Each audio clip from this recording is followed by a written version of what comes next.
Hello， 大家好，我是 Teacher Lydia， 欢迎来到国际聊天室。Hey everyone, I'm Teacher Lydia. You're listening to International Talk.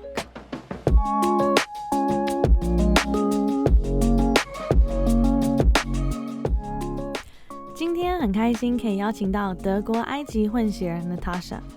我们刚认识的时候聊一聊，就发现我们有很多共同点，同样都是混血儿在不同的国家长大，因此我们有很多类似的想法。他和我分享了许多文化差异的故事，还有住在台湾的经验。于是我当时就觉得一定要邀请他上节目聊聊。I'm really excited to introduce my friend Natasha to the podcast today. It didn't take long for Natasha and I to realize that both being halfies, we had a lot in common in the way that we think and feel about certain parts of life. So without further ado, let's hear from Natasha. Hello! Thank you so much for coming today. Oh man, so this is a third culture kid or halfie's like worst answer, like our question to get. Okay, so my mom is German, my dad's Egyptian. I was born and raised in the States, but lived most of my life in Egypt. Very complicated. It's very complicated. Like after I settled in a little bit, some culture shocks were red bean. You don't like red bean? I love red bean, but the thing is, it's sweet here. It's used as dessert, and like, in many places abroad, it's only eaten like savory dishes. Yeah, so I would bite into it, I'm like, it's sweet. That's strange to me. Yeah, so that was hard to get used to, and it was funny because I have two Taiwanese roommates, and I would make like red beans and rice for all my southern folks out there. They know what that is, or like Latin folks. Some like red beans and rice, like the burritos or whatever, and my Taiwanese roommate was like, she almost gagged. She was like so grossed out from it. I'm like, that's how I feel about it being sweet. So red bean, for sure. Things closing from 2 to 5. Oh, like during the afternoon? Yeah, I like that took some time to get used to, because at first I was like, are they just closed? Like, how does this work? I didn't know how it worked, and then someone explained to me it was because of lunch, right? Like they want to have lunch, or they want to get ready for dinner, right? And people here really like to take naps. Yeah, see, I love that. It's great. I think some people had like culture shock towards me a little bit when they saw me. Like in what way? Like, I don't know if you can see this, my hair looks really frizzy today, but I have really curly hair, and I would have people ask me, and like students ask me, like, does that actually grow out of your head? Like, is that your hair? I'm like, yes, it's my hair. People have different texture hair. But it's starting to become more normalized here, I think. Like, it's a trend now to have curly hair. So they thought your hair was permed? I think so, yeah. They thought it was fake. Yeah. That's true, actually. I don't think I've ever met, I mean, it could just be me, but I've never met an Asian with naturally curly hair. So, it was weird because I had a friend tell me that, like, some Taiwanese and some Asians do have, like, maybe wavy-ish hair. Wavy, yeah. Yeah, but not curly. Really, it's not in the genes at all.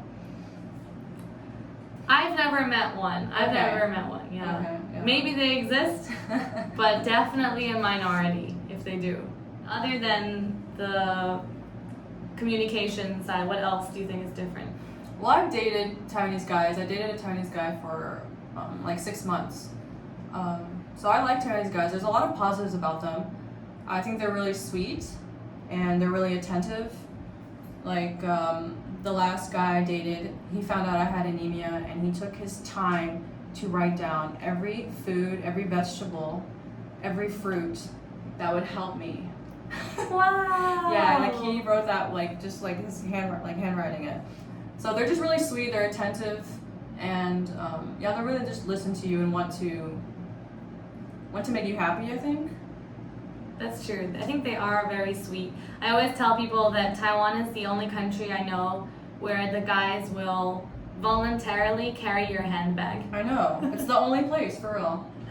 I don't know if it's necessarily like proposed to just English, but it just goes back to Egypt as well. Like it's because it's similar. Like the school, the way that they teach here is more about memorizing, and not really like thinking outside the box.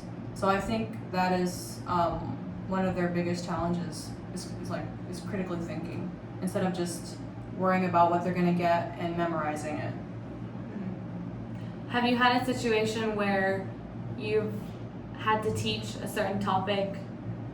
It's so hard to get kids to to write creatively.